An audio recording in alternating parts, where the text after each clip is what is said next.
Olá, amigas e amigos. Estamos aqui para mais um episódio do nosso podcast, Doutor, por favor. Hoje recebendo uma colega de faculdade com quem estudei durante 5 anos. Era também minha colega de grupo de trabalho, doutora Caroline Campanha. Bom Tudo dia, bem? doutora. Bom dia, que satisfação te ver de novo. Faz um tempinho, né, que a gente não se Faz, vê. faz um tempinho, mas você continua igual. Não Tá mudei bem? muito, né? Tá. Acho que é o vegetarianismo, né? A Ótimo, dieta sinal que vegetariana. funciona. E agora também a academia ajuda, né? Estamos Isso, cuidando da saúde, né? tá Acho que certo, a saúde está em primeiro lugar sempre, né? com certeza. E a doutora Caroline, ela vai falar hoje com a gente sobre um assunto muito importante do ponto de vista trabalhista, que é a doença ocupacional, Sim, também conhecido como doença do trabalho, né?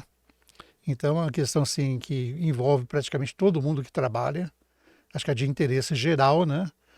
E até mesmo quem trabalha como autônomo, talvez até que pague um carnê, né? Todo mundo está sujeito a ter uma doença ocupacional. Então, eu vou ler assim brevemente o currículo da nossa colega, né? Ela é advogada formada na turma de 2008, na Direito de São Bernardo, né? E com especialização em Direito Material e Processual do Trabalho e Direito da Família e Sucessões. sim, Tem um escritório de advocacia em São Caetano do Sul, né?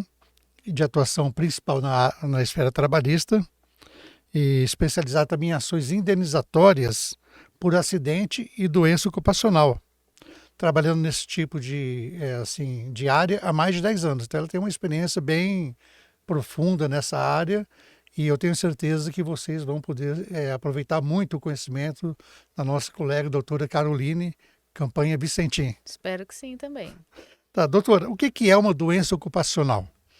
A doença ocupacional, ela é aquela que é causada em virtude da atividade que você executa no trabalho, né? Então, se a sua atividade, a sua tarefa leva a algum tipo de lesão, ela pode ser caracterizada como uma doença ocupacional. Certo, e essa doença ocupacional, ela é diferente do acidente do trabalho? Tem alguma, ou se pode dizer que é a É mesma sim. coisa? Na prática, ela é diferente, né? Ela é causada em momentos diferentes, vamos dizer assim. É, o acidente de trabalho, ele é um evento que a gente chama de típico. Ele tem um fato para sua ocorrência, né? Então eu fui lá, estava na máquina, cortei meu dedo, né? É típico, é um evento típico. Naquele momento aconteceu o acidente. A doença ocupacional, ela não tem esse evento típico, um momento específico. Ela é causada ao longo do tempo. Então, assim, na questão prática, vamos dizer que eles são diferentes. O acidente ele tem um momento certo e a doença ela é causada ao longo do tempo. A gente chama na nossa área de microtraumas. São microtraumas que vão acontecendo ao longo do tempo que você trabalha que geram essa doença ocupacional. Agora, para a legislação, eles são equiparados.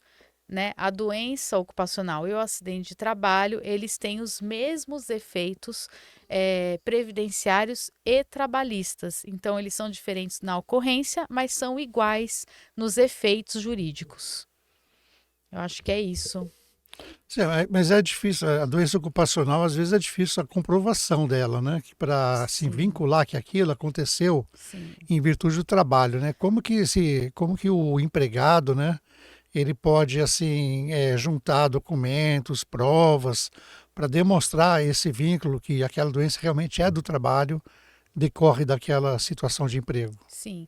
É, o acidente, né, voltando na diferença para poder falar dessa prova. O acidente geralmente você prova com a emissão da CAT, né, do comunicado de acidente de trabalho. Para a doença ocupacional, a gente geralmente não tem a CAT. Existem algumas empresas sérias que têm medicina, a equipe de medicina dentro da própria empresa, empresas grandes, e às vezes eles mesmos identificam que é uma lesão por esforço repetitivo, por exemplo, e emitem a CAT. Mas isso não é o comum. O comum é realmente não a empresa não querer reconhecer a doença ocupacional.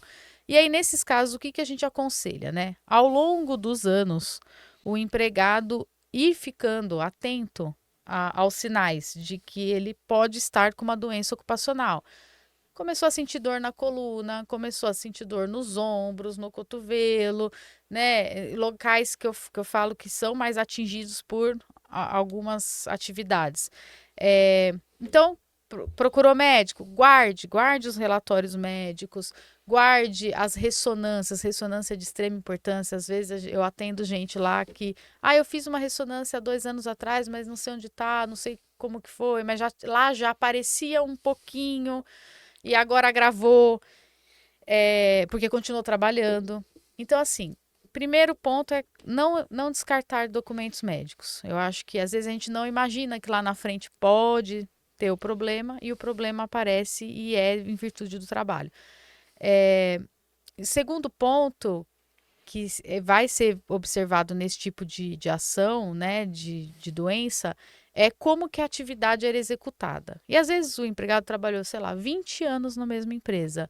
Essa empresa mudou de endereço, mudou de layout, não é mais o mesmo processo produtivo. Então, qual é o outro conselho? Manter contato com os colegas de trabalho. Porque lá na frente, daqui anos, quando você for precisar provar como que era a sua atividade, que você abaixava para pegar uma caixa, que você levantava para puxar alguma coisa na prateleira o tempo todo, que seu movimento era repetitivo, é o seu colega, é quem estava com você naquele momento que vai explicar para o juiz como que era. Porque as coisas mudam muito. E é aquilo que eu falei, são microtraumas de repetição, então é ao longo dos anos. Você não pode descartar esses colegas, tem que manter contato. Certo, o brasileiro, assim, em geral, ele não tem uma cultura assim muito litigante, né? Ele não está toda hora se preparando para um processo judicial, né? Então, às vezes, ele pode descartar um exame médico, mas assim ele teria a possibilidade de, junto a essas entidades, né, hospitalares que fazem Sim. exame, de pedir um Prontuário prontuário. médico, isso. Ele pode pedir, né? O próprio paciente sempre pode pedir prontuário. Tem locais que fornecem na hora, tem locais que vão pedir aí 5, 10 dias para você voltar lá e pegar. Eu mesmo já recebi CD, né? Que o hospital dá em CD toda a gravação, pendrive de tudo que a pessoa passou lá. É, costumo ler relatórios médicos enormes, né? Prontuários, você acha de tudo, a vida da pessoa inteira ali. Mas é importante, realmente. Se a pessoa, mas eu joguei fora, não imaginei, eu sempre aconselho. Você lembra onde você fez sua fisioterapia? Você lembra onde você passou no médico quando travou da coluna? Você lembra, né? Volta lá, pede seu prontuário. Porque os locais, os órgãos têm que ter esse E eles são prontuário. obrigados a manter por prazo indeterminado, no Sim, caso, sim. Coisa indeterminado, né? médica, sim. Ah, entendi. Muito bom, então. É bom É. vocês ficam sabendo disso, né? Se perdeu um exame, perdeu alguma coisa, vá lá no médico, no laboratório onde fez o exame e peça uma cópia. É um Sim, direito que você tem. sim. Então, quando o empregado ele percebe, ó, tem uma doença ocupacional, o que ele tem que fazer? Como ele deve proceder? É assim, né? Eu às vezes recebo perguntas desse tipo, né? Lá no escritório. E o que eu sempre falo, que a pessoa às vezes fica muito preocupada com o processo. Ah, mas se eu me afastar agora, eu ganho. Se eu não me afastar, eu perco o processo. Como que eu faço, tal? O que eu sempre falo, José, você tá ruim? Primeira coisa é se tratar. Se o médico tá falando que você vai ter que operar o ombro e que vai ficar 90 dias afastado, opere esse ombro e fique os 90 dias afastado. A sua primeira preocupação tem que ser a saúde, porque às vezes a pessoa fala assim: mas e se eu afastar e for dispensado? Mas e se eu não afastar e meu ombro piorar? Mas e se eu não. Então, assim, eu acho que para além de ser advogada, e é óbvio, querer ganhar um processo, a gente tem que ser humano. E o que eu falo para o cliente é: primeiro você é paciente. Tá com dor? Precisa operar? Precisa resolver? O médico tá falando que tem que fazer? Faz.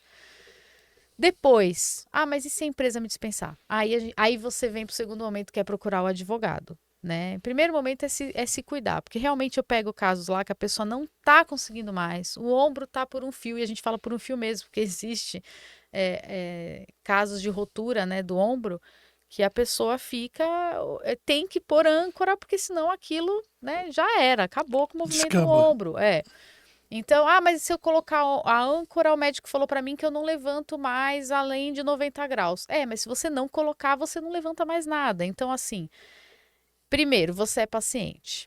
Procure o médico e vá nas orientações médicas. Em paralelo, procure um advogado especializado nessa área de doença. E aí ele vai te dizer: olha, Agora você vai afastar, porque o médico te deu aí 90 dias. Depois do afastamento, se você ficar com uma sequela, nós podemos pensar no auxílio acidente, né, que é um benefício do INSS para quem ficou sequelado da doença ocupacional. Podemos pensar na indenização, na ação indenizatória contra a empresa. Então, o passo a passo é esse: se cuida, se trata, guarda os documentos, procure manter provas de como era a sua atividade e, conforme o tratamento for evoluindo ou não, nós vamos pensando com o advogado, né? O advogado vai pensando com você quais são os próximos passos. Tive alta do INSS, e agora? Tá, primeira pergunta: você está bom para voltar? Porque se estiver bom, é uma conduta. Se você ainda não estiver, é outra. O problema é o limbo, né? É É o limbo. exatamente. Mas aí a gente tem É que o limbo sair orientando. previdenciário. Mas o que eu falo assim, pro cliente, pro trabalhador, não pense tanto no resultado do processo. Primeiro pense em se cuidar, mas avisando o seu advogado. Olha, agora o médico me deu mais 20 dias, agora o médico me deu mais 10, agora, e agora, e agora, e agora? E aí a gente vai preparando esse caminho para uma eventual ação, ou duas ações, uma contra a INSS e uma contra a empresa. Doutor, e como funciona esse processo que envolve a doença ocupacional? É demorado? Como que ele corre, né? Como ele tramita? O processo de doença ocupacional na esfera trabalhista, por exemplo, ele costuma demorar um pouco mais do que um processo normal, vamos dizer, que tenha um pedido só de hora extra, tal, porque ele vai envolver uma perícia médica. E essa perícia médica no processo da doença, ela tem dois atos, vamos dizer assim, né? Que é uma vistoria, uma consulta médica, é um médico do juiz, o juiz nomeia um médico, e esse médico vai chamar o trabalhador para primeiro passar por uma consulta. Consulta normal, levanta o braço, abaixa o braço, abaixa, levanta a camiseta, deixa eu ver se tem algum cicatriz, se não tem, consulta médica. E o segundo ato é a vistoria na empresa, né? E aqui vai uma dica até para os colegas de profissão que querem atuar na área. A ausência de vistoria ao local de trabalho é uma das causas de nulidade. O tribunal, assim, se você fizer um recurso bem elaborado, ele anula essa perícia, manda voltar, porque tem que ter a vistoria na empresa, né? O perito precisa avaliar o local de trabalho para dizer se o local era ou não o causador da doença. Então, por que esse processo demora um pouco mais? Voltando à pergunta. Porque tem essa perícia ela tem dois atos. E aí, geralmente, a consulta o médico vai marcar para daqui 1 mês, 2 meses, e essa perícia vai acontecer daqui 5 meses. E aí, depois ele vai entregar o laudo. Depois o juiz vai marcar uma audiência de instrução para descobrir se aquilo que ele falou no laudo está correto. Então, é um pouquinho mais demorado, sim, mas é porque é um processo mais complexo e porque envolve valores altos. Né? Então, por isso ele é bem mais complexo. É um caso assim que pode acontecer, e acho que não nem chega a ser raro, deve acontecer muito, né? Eu, pessoalmente, trabalhando na área previdenciária, já observei algumas vezes que o empregado ele tem 2 anos para entrar com uma ação na Justiça do Trabalho, né? Por qualquer tipo de evento. E podendo se reportar aos últimos 5. Uhum. No caso de ele assim, descobrir a doença ocupacional depois que encerrou a relação de emprego, e essa empresa, por exemplo, ela faliu, fechou as portas. E como que ele vai produzir essa prova mediante a vistoria? Como ele faz? Nesses casos, não vai ter a vistoria. O juiz vai se atentar ainda mais em testemunhas, né? Mas existe uma outra possibilidade, que é usar de laudos paradigmas, da época em que a empresa era ativa. Então, isso já tive vários também no escritório ao longo desses 10 anos, de você fazer buscas. Enquanto aquela empresa era ativa, quais vistorias foram feitas lá dentro, fotos que foram tiradas, e às vezes não só vistorias para fins de perícia médica, perícia de insalubridade. Por mais que o objeto não seja o mesmo, você vai ter fotos ali que mostravam como era o processo produtivo. Às vezes vai mostrar um trabalhador pegando alguma coisa abaixado ou com as mãos levantadas. Então, a prova, quando a empresa faliu, encerrou, mudou de endereço, mudou de estado, é testemunhal e você pode usar de laudo paradigma. E a gente volta a ser um ponto que a doutora falou, né, que acho que é bem importante, da manutenção do contato, né, com os colegas, porque nós sabemos que se eu quiser pesquisar o processo de uma pessoa na Justiça Civil, por exemplo, no Tribunal de Justiça do Estado de São Paulo, eu coloco o nomezinho Nome. dela lá, se não for Secretaria de Justiça, aparece tudo que tem. Isso. Na Justiça do Trabalho, nós sabemos que isso não é possível por causa da proteção que se dá ao trabalhador, para que os empregadores não persigam aquela pessoa. Então, nesse caso, parece que esse contato aí com os colegas Sim, ajuda, né? Porque, ó, eu tive aqui uma ação com essa empresa, pedi insalubridade. sim. Acho que Já agora nós tem um tocamos. laudo, já foi feito. Às vezes eu até brinco, sabe, Zé, lá quando eu atendo, porque às vezes a pessoa fala pra mim, trabalhou 20 anos na empresa. Aí é uma coisa que eu vou te confessar entre nós, né? Ah, eu trabalhei 20 anos na empresa, mas eu não tenho uma testemunha, eu não tenho um colega, eu não conheço ninguém, eu não mantive contato com ninguém. Eu sempre brinco, a pessoa vai embora, eu falo assim, esse devia ser um chato lá dentro, hein? Porque assim, como que você trabalha Verdade. 20 Eu não anos tenho contato com e você ninguém. não manteve, não conseguiu fazer um colega, então assim, não é questão de ser chato ou legal, né? Mas assim, manter mesmo, porque você não sabe, né, o dia de amanhã. Às vezes você vai precisar de alguém, e não é porque o cara é seu amigo, não é isso, mas alguém que visualizava você ali dentro, E que hoje em dia viu o tem a seu trabalho. facilidade também das redes sociais, Sim, Facebook, Instagram, né? Você sempre mantém ali quem é do trabalho, ele como é, amigo, né? é. Porque uma hora tanto ele pode precisar de você quanto você precisar Isso, dele, né? Eu acho é. que E é isso, não é porque o cara vai te ajudar, né? Você não tá comprando a testemunha, mas é porque ele via o que você fazia. Ele pode ir certo. lá e dizer, não, realmente as caixas lá pesavam 50 quilos, a gente carregava na mão. Na época, as paleteiras viviam quebradas, os carrinhos hidráulicos não funcionavam. É a prova que a gente faz nesse É tipo de verdade. ação. Agora, esse processo, como a doutora disse, né, exige mais ou menos a perícia, né? Então a perícia é muito importante, né? E a gente sabe que a perícia, normalmente, os juízes facultam, né, a parte nomear um assistente técnico, né? Então, qual é a importância de se nomear um assistente técnico?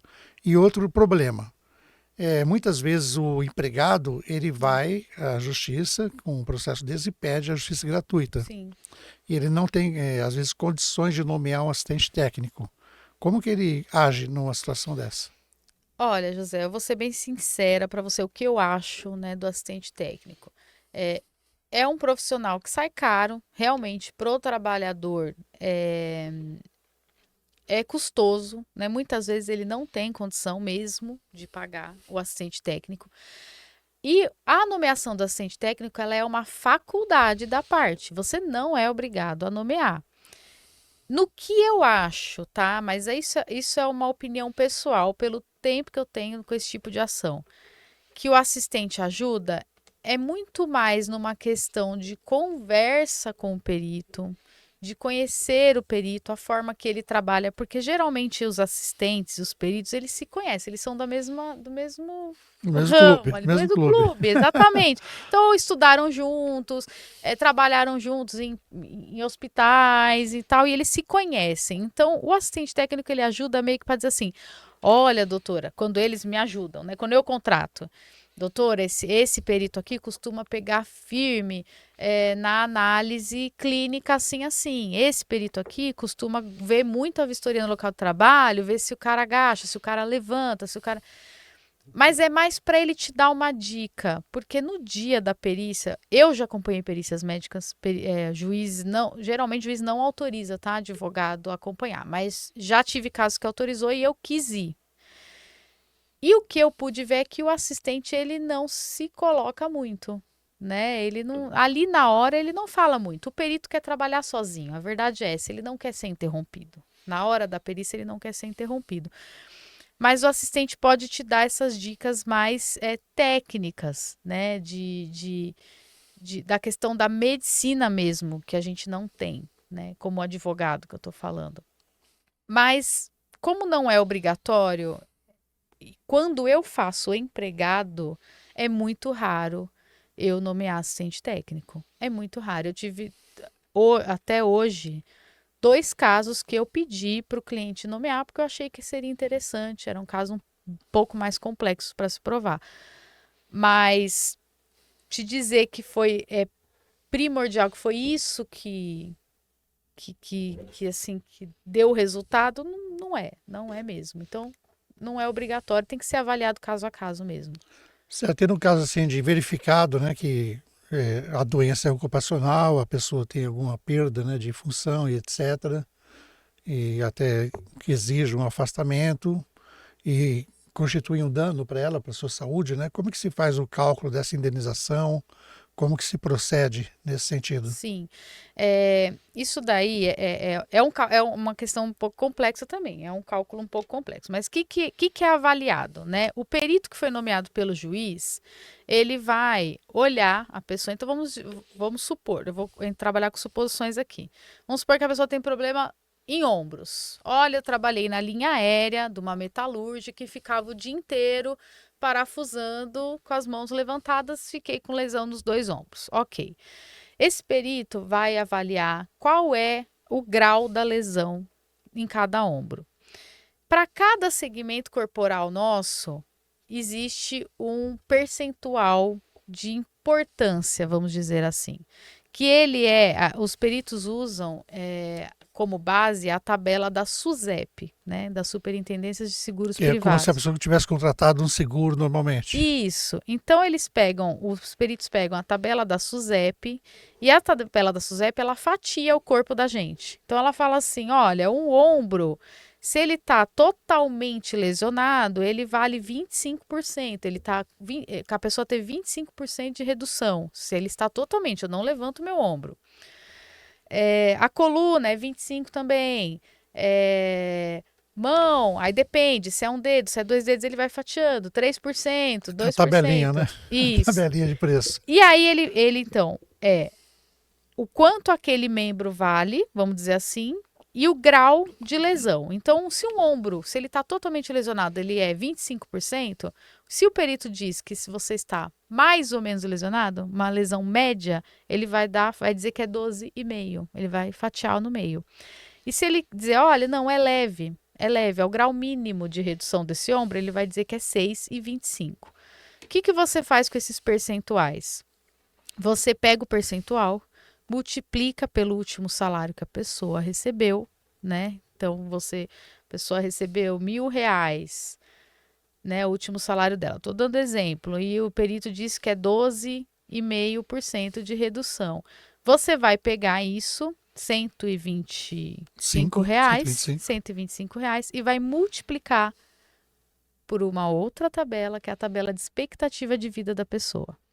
Então, se a pessoa tem hoje 35 anos, você vai olhar quanto está na tabela do IBGE, a expectativa de vida dessa pessoa, e vai multiplicar esses R$ 125 pelo tempo que ela teria ainda até falecer, pelo IBGE. Muitas empresas vêm com a defesa assim, não, mas eu tenho que pagar só até quando ele aposentar, porque é a Não vai vida trabalhar útil. mais, né? Ele não vai trabalhar mais, eu só indenizo ele até a vida útil dele. O Tribunal Superior do Trabalho já pacificou o entendimento de que não. O fato de você aposentar não significa que você não trabalha mais, né? Também não significa que a doença vai acabar, né? Vai continuar com aquele Pode, prejuízo. geralmente sim, são sequelas que É. não deixam de existir. E vamos dizer a verdade, quem com 60, 65 anos parou de trabalhar hoje? Hoje A em dia vida quase útil todo mundo continua trabalhando, né? por muitos anos. Então, se usa sim a tabela de expectativa de vida do IBGE, não se usa o prazo para aposentar. As empresas tentam usar ainda essa defesa, mas não tem sido acolhido, não. Usa ainda a tabela do IBGE. Então, o cálculo para essa indenização é isso. Por isso que eu te disse que é um processo que pode gerar valores altos. É porque mesmo que dê 6,25, a pessoa tiver 20 anos, uma expectativa deve estar na faixa dos 80 hoje, né? 80, São exatamente. 60 anos recebendo sobre o salário, dá um dinheiro grande, Isso, né? isso. E você considerar que, por exemplo, eu tenho ações lá de metalúrgicos que o salário é 8, 9 mil reais. Então, se você pegar 12,5% desse salário e multiplicar pela expectativa de vida, então são ações altas, são ações que têm cada vez mais chamado a atenção das empresas. As metalúrgicas aqui próximas da gente, do ABC, têm sofrido muito com esse tipo de ação e têm tentado adequar as linhas de produção. né? Doutor, agora a gente vai entrar num tema diferente que foi regulamentado recentemente, né, considerado como doença ocupacional, o burnout, Sim. né? Então, por favor, primeiro explique para o nosso público o que é o burnout. O burnout, ele vem do estresse no trabalho, né? Das cobranças excessivas. Ele é o abalo psicológico e emocional que o trabalho causa. Então, ele não é uma doença ocupacional, vamos dizer, mais palpável do segmento do corpo, porque ele está Na na mente. mente, né? Então, por isso que ele demorou um pouco mais, vamos dizer, para ser reconhecido, né, pela Justiça do Trabalho. E ainda assim, apesar de ter sido reconhecido, apesar de hoje a gente ouvir falar muito mais nele, é, a prova dele ainda não é tão fácil. A outra já é difícil, né? Outras doenças ocupacionais de lesões repetitivas já é um pouco mais difícil de provar. Mas o burnout ainda é um pouco mais, porque ele vem ainda ganhando espaço, né, na jurisprudência do Que trabalho. ele decorre assim mais de um assédio moral, né, no ambiente de trabalho, Sim, cobra resultados, resultado. metas. É Isso, uma área de venda, é uma área que tem muito isso, né? muito. A pessoa trabalha com metas de até gerente de Bancários, banco tem que fazer tantos clientes por mês e isso. tantas contas. A gente chega num banco, o gerente já vem com um calhamaço de coisa Sim, para vender para a gente, que ele tem metas para cumprir também, né? Então sim, tudo isso vai criando esse estresse, sim. né? E esse estresse, ele pode sim causar invalidez, afastamentos e ter todas essas repercussões aí indenizatórias e previdenciárias que a gente falou para outras doenças. E como que a legislação, assim, mais assim, do ponto de vista trabalhista, está enfrentando essa questão desse assédio moral no ambiente de trabalho e, consequentemente, também esse burnout, que a gente pode trazer como uma queimação, né? O empregado fica queimado mesmo. Isso, isso. Os fusíveis queimam, né? Com tanta pressão que ele sofre.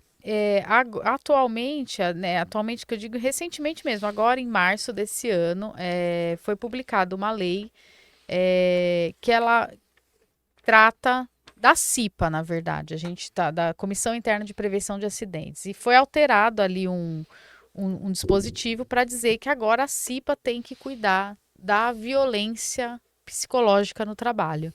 E a violência psicológica é assédio moral, assédio sexual, é, discriminações, tal. Então, o que essa alteração na lei da CIPA menciona agora? Que as empresas têm que se preocupar com canais de ouvidoria, né, canais de denúncias, estabelecer esse tipo de conversa com o trabalhador, fazer treinamento sobre como cuidar do empregado, né? Como tratar, como cobrar as vendas, como cobrar as metas. Então, essa lei, essa alteração agora fala que a CIPA ela também tem que se preocupar com essa prevenção da doença mental, né? Não só mais o acidente, Que né? a CIPA assim, ao pé da letra, que é uma comissão interna de prevenção de acidentes, né? Então o Isso. burnout está sendo equiparado a um Entrou, acidente. entrou para dizer, olha, agora também vocês vão ter que começar a se preocupar com essas formas de assédio. E se preocupar é isso, é criar canais de denúncia, onde o empregado não precisa se identificar, mas para dizer, olha, existe um chefe no setor tal, que é um assediador, né, moral, já tem empregado sofrendo, tal. Então é criar canais e criar treinamentos e comprovar que isso está sendo aplicado, né? Porque vai existir fiscalização em cima disso também nas empresas. Doutor, a gente sabe que tanto o assédio moral quanto o sexual são muito difíceis de provar, né? Que às vezes esse tipo de assédio são feitos assim às surrelfas, né? Às Uhum. escondidas, né? Sim, Então, como que o empregado, diante do início de uma situação que ele entenda ser de assédio, né? Por exemplo, o patrão tocar no corpo da mulher sem permissão dela, toques assim mais íntimos, ou até mesmo assim a pressão, né? Como que ele uhum. deve agir nesse caso? Então seria imediatamente procurar essas É, comissões? procurar a comissão, mas assim, antigamente eu acho que a gente tinha mais dificuldade nessas provas. Hoje, todo mundo tem esse aqui, né? Celularzinho. Dificilmente não tem. E aí eu vou dar até um exemplo prático, que eu já tive um caso no escritório que a moça gravou, né, por dias seguidos, assim, ó, num suportezinho parecido com esse de mesa, ela deixava o celular ali, e ela gravou o dono da empresa, ela era do financeiro, ele entrava na empresa dela, no escritório dela, e ele se masturbava na frente dela por dias seguidos. Então, por dias seguidos, ela deixou o celular ali, e quando ele entrava, ela começava a gravar. No processo a gente juntou, mostrou que eram roupas diferentes, dias diferentes, né? Então, assim, antigamente eu acho que era mais difícil. Hoje o empregado tem que estar atento, né? Para esse tipo de coisa. Aconteceu, vai acontecer, né? É, hoje a gente tem gravador de vídeo, de voz, de tudo. Eu Tem acho que vários tá muito. meios, né? Então, Tem na mais primeira meios. ocorrência, já começa a se Começa. preocupar É, em produzir uma prova, é. né? Porque quem faz a primeira vai fazer a segunda, a Sim, terceira, a sim, quarta, sim, né? sim. É importante isso aí, né? E assim, nesse caso assim do burnout, né? A prova, assim, nos processos, assim, ela é feita da mesma forma que na doença ocupacional ou tem alguma É, diferença? a diferença vai ser essa no burnout. Se for um assédio sexual ou moral, no caso, vai ser celular, gravação, se a pessoa tiver. E no caso do assédio moral, geralmente testemunha de novo, né? Como que eram as reuniões? Esse empregado era tratado de forma diferenciada lá dentro? Como que era discriminado, não era? Como que eram as cobranças? Então a prova vai ser testemunhal, quando tiver testemunhas que tenham presenciado, ou esse tipo de prova aqui, né, de gravação de vídeo, áudio, se o empregado tiver, também vai ser aceito. Certo, e quando houver a perícia médica, assim, que vai detectar a situação já de que a pessoa realmente ela está, já desenvolveu uma patologia, uma doença em função desse assédio, né? Então, como que é feita essa perícia, assim? Ela tem uma diferenciação em relação com a doença Olha, ocupacional? há alguns anos atrás, eu vou dizer assim, com certeza, pelo menos 5 anos atrás, a gente não tinha peritos, não tinha tantos peritos psiquiatras na Justiça do Trabalho. E aí eles nomeavam um médico do trabalho comum ou um ortopedista, que é o que mais tem. Ortopedista Que é fazer o que mais perícia, tem, né? psiquiátrica é Porque difícil, hein? é o que a doença ocupacional até então era preocupada com lesão repetitiva. Então, nomeavam-se esses os que já tinham na lista. Hoje o tribunal, aqui de São Paulo, pelo menos, está mais preocupado e já começou a ter nos cadastros peritos especializados em psiquiatria. Então, a primeira coisa que o advogado tem que estar atento é um caso desse? O juiz vai nomear automaticamente ali um perito médico? Excelência, eu gostaria de um perito especializado em psiquiatria, né? Ou psicologia. Então, o primeiro ponto que o advogado tem que estar atento, pedir alguém especializado na área. Ok. Esse perito, o que o advogado também tem que prestar muita atenção aqui ao entrevistar o cliente, tá? Ao entrar com a ação, porque é o que o perito vai avaliar. É, estava acontecendo alguma coisa na vida desse empregado durante aquele trabalho? Aconteceu algum evento familiar, algum evento traumático fora do trabalho? Porque isso tudo vai ser levado em consideração nesse tipo de perícia. Eu tive casos, por exemplo, que o psiquiatra ali na perícia constatou: olha, na mesma época em que aconteceu o problema do trabalho, a empregada descobriu que a filha de 14 anos estava grávida. Então, eu não posso atribuir que essa doença psicológica foi só do trabalho. O trabalho pode ter sido um fator determinante, mas ela teve uma causa pessoal de muito impacto. Ah, na mesma época em que o empregado estava sofrendo com os problemas psicológicos no trabalho, o pai faleceu precocemente de câncer. Então, quando você vai fazer a entrevista com o seu cliente, eu costumo perguntar: o que estava acontecendo na sua vida? O que aconteceu próximo né, de você ter o surto? Porque geralmente vem um surto, você é afastado, né? O CID-F que a gente fala, CID-F 31, 32, que são os CIDs relacionados à psiquiatria. O que estava acontecendo? Aconteceu alguma coisa? Porque isso vai ser também investigado e perguntado pelo perito. E se não for uma causa única do trabalho, aqui fica mais difícil relacionar ao trabalho. Se realmente tiver acontecido alguma coisa na vida pessoal da pessoa, na vida pessoal do trabalhador, que possa ter causado esse transtorno, esse estresse, geralmente a Justiça do Trabalho não reconhece como doença ocupacional. Certo, a gente viu que no caso da doença ocupacional, né, existe uma tabelinha da SUSEP, um método de cálculo para apurar o valor da indenização, né? E no caso do burnout, como que se faz? Isso ainda está sendo descoberto pela jurisprudência. Como que a gente vai atribuir um valor de indenização? Geralmente você não vai fazer uma indenização nesse caso, José, igual àquela lá da expectativa de vida.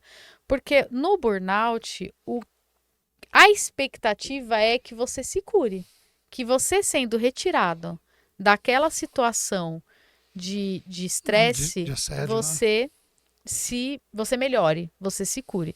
É diferente da doença ocupacional que lesionou seu ombro, que você operou, colocou uma âncora, você não vai mais levantar. Aquilo realmente te limitou o resto da sua vida. Então você projeta isso para o resto da sua vida.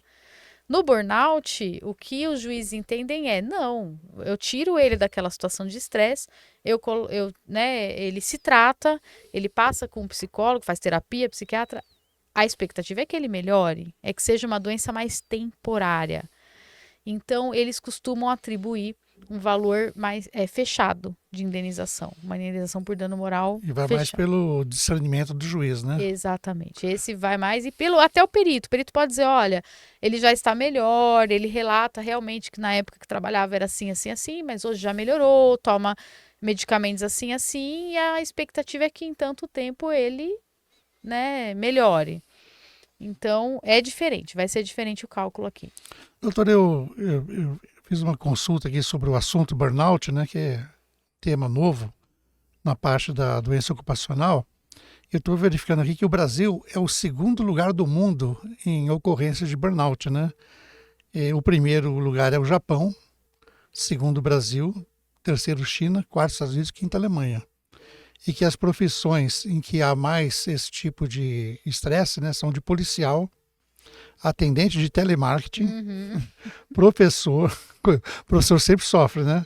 Médicos e jornalistas. Eu já fui jornalista e realmente é bem estressante, né?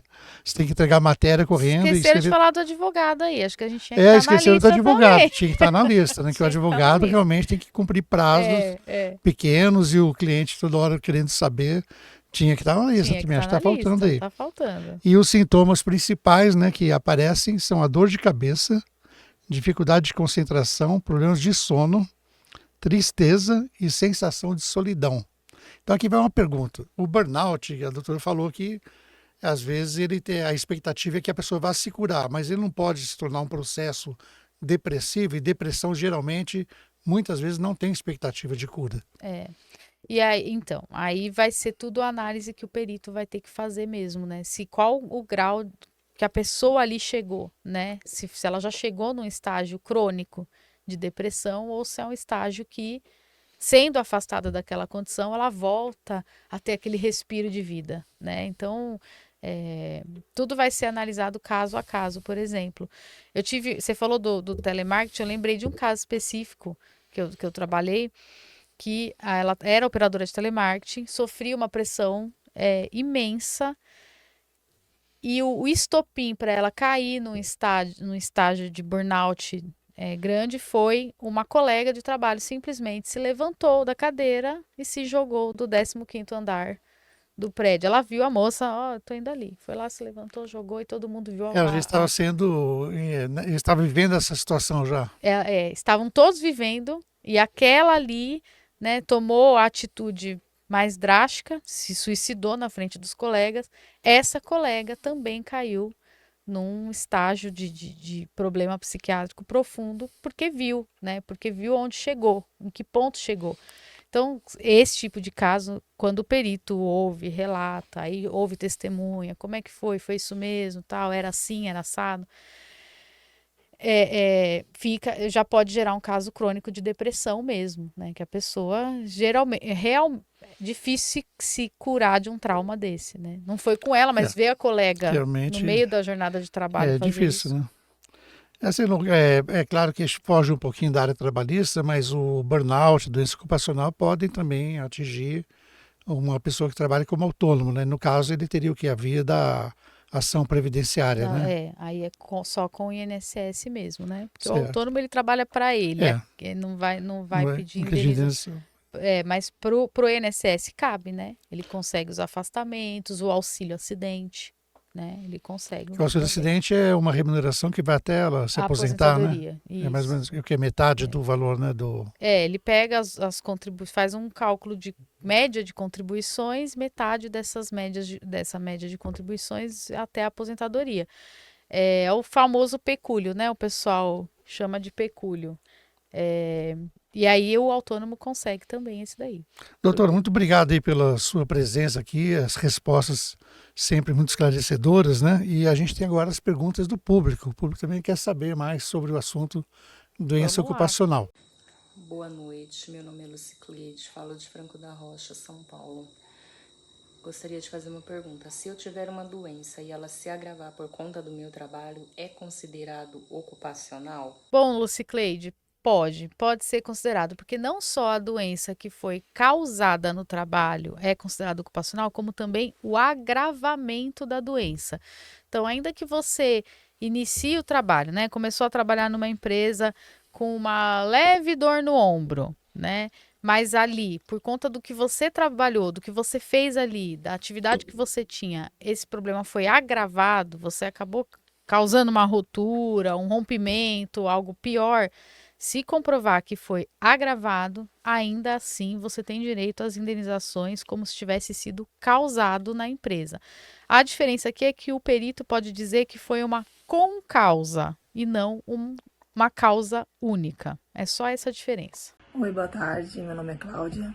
Eu sou de São Bernardo do Campo. Eu tenho uma dúvida, doutor. Se o INSS me der alta de uma doença ocupacional, mas o médico da empresa disser que eu não posso voltar a trabalhar, como eu devo proceder nesse caso? Obrigada. Cláudia, nesses casos, a pergunta que você deve se fazer primeiro é: eu consigo voltar a trabalhar ou não? Eu realmente tenho condições ou não? Porque se você realmente não tem condições de voltar a trabalhar, a sua briga, vamos dizer assim, é com o INSS. Você tem que continuar tentando o afastamento ou entrar com ação contra o INSS para afastar. Não, eu estou boa. Eu consigo voltar a trabalhar, ainda que numa função mais leve, compatível, algumas restrições, mas eu consigo voltar a trabalhar. E o médico da empresa não está deixando, aí você vai entrar no que a gente chama de limbo jurídico previdenciário. E aí aqui a gente vai precisar responsabilizar a empresa para te deixar voltar a trabalhar, porque é ela que está se negando.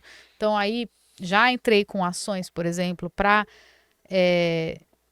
pedindo obrigação de fazer, que a gente fala, que é onde a empresa tem que alocar a pessoa numa função compatível, né? Muda de setor, muda. Eu já tive ferramenteiro que foi para portaria, mas não pode deixar a pessoa inativa. Então, se você tem condição de voltar a trabalhar, ainda que em outra função, aí a gente vai dizer que a briga agora é com a empresa, não é mais com o INSS. Olá, boa tarde. Eu sou Elisângela, aqui de Juazeiro, Bahia. Doutor, me tire uma dúvida. Quando eu volto a trabalhar depois de ficar afastada por causa de uma doença ocupacional, posso ser demitida logo em seguida? Elisângela, poder não pode, mas aqui vai ter que ser avaliada uma questão, né? Se já houve um reconhecimento de que essa doença foi ocupacional, se a empresa já reconheceu isso, te emitiu uma CAT, você teve um afastamento com o código que a gente fala B91, que é o código do INSS para acidente de trabalho, você garante a sua estabilidade de 12 meses. Se o seu afastamento foi pelo código B31, que é o auxílio doença comum, a empresa vai te dispensar e nós, advogados, vamos ter que fazer a prova, aquela prova na perícia, de que era uma doença ocupacional para reconhecer em juízo a sua estabilidade. Então, não é que a estabilidade ela é automática, vai depender do que você teve concedido aqui de afastamento, se foi um afastamento, o código do afastamento, se a empresa já reconheceu como ocupacional ou não. Se ela não tiver reconhecido, a gente vai ter que brigar por esse reconhecimento em juízo. E aí garante a sua estabilidade de 12 meses no mínimo, porque existem convenções coletivas que dão estabilidades por prazos maiores. Doutora Caroline Campanha, né? Vicentim, muito obrigado aí pela sua presença. Foi um prazer revê-la, né? Depois de alguns anos, né? Eu que agradeço. E eu tenho recebido aqui no nosso podcast muitos colegas de trabalho, né? O professor Abacu, que nos deu uma entrevista que vai ao ar quinta-feira, né? E fico feliz de ver que os nossos colegas assim, de faculdade, né? Estão assim progredindo nas suas funções, se especializando, Sim, chega a né? dar até uma nostalgia, né? Dá até uma nostalgia, né? E é o ponto também de esclarecer o público, né? Trazer esse Sim, conhecimento, que é sempre importante, né? Compartilhar o conhecimento. sim. Então, o prazer foi muito grande, né? E eu queria pedir para a doutora também nos dizer qual é o seu melhor meio de contato, quem quiser esclarecer mais, novas dúvidas sobre o assunto. Sim, estou com uma página no Instagram que pode me procurar por lá, pode seguir também, é pod.k.adv. Por ali a gente consegue estabelecer contato, vão ter alguns vídeos assim curtos, explicativos também sobre algumas dúvidas, e é isso, estou à disposição. O podcast é Pod de Pode Caroline, cá de né? Caroline, Pode cá? é Pode ou não isso. pode? Pode ou não Mas pode? não é igual o Pod Arnaldo, né? É, não, Agora é o mas, Pod cá, né? pois é, mas Dúvidas é mais na área trabalhista, na- né? Que tem trabalhista e lá também falo de família. também. É Algumas muito bom. coisinhas de Então família. acompanhe o Pod cá, né? Não Isso. percam. Então, a gente agradece mais uma vez, né? E queremos, assim, convidá-la para, no futuro, participar novamente conosco aqui, Com né? certeza. Foi um prazer Todo muito prazer. grande. E queremos convidar vocês a acompanhar o nosso podcast toda quinta-feira. Estamos lançando uma nova entrevista, né? Com muita informação útil para vocês. Esperamos que vocês assim, se inscrevam no canal, né? Deem o like. Se gostaram, se não gostaram, dê um dislike, façam comentários. Se tiver dúvida adicional sobre o que foi falado aqui hoje, podem colocar no comentário, a gente encaminha para a doutora, né? E vamos responder para vocês também individualmente, na medida do possível, ou então no próprio comentário, né? E compartilhem também com seus amigos, né, parentes, para que todos possam se beneficiar. E se você tiver qualquer dúvida em qualquer área jurídica, né, sobre direitos seus, você pode gravar um videozinho de até 30 segundos, celular na horizontal, e fala seu nome, sua cidade, faz a pergunta, e nós vamos selecionar as mais frequentes para assim até determinar quem que nós vamos convidar para falar, né? Meus assuntos que estão tendo assim mais importância. Então, muito obrigado a todos, né? Mais uma vez, obrigado à nossa colega, amiga, Obrigada. doutora Caroline, né? E não percam aí, o doutor, por favor, sempre, porque você tem direito a não ter dúvidas. Até mais.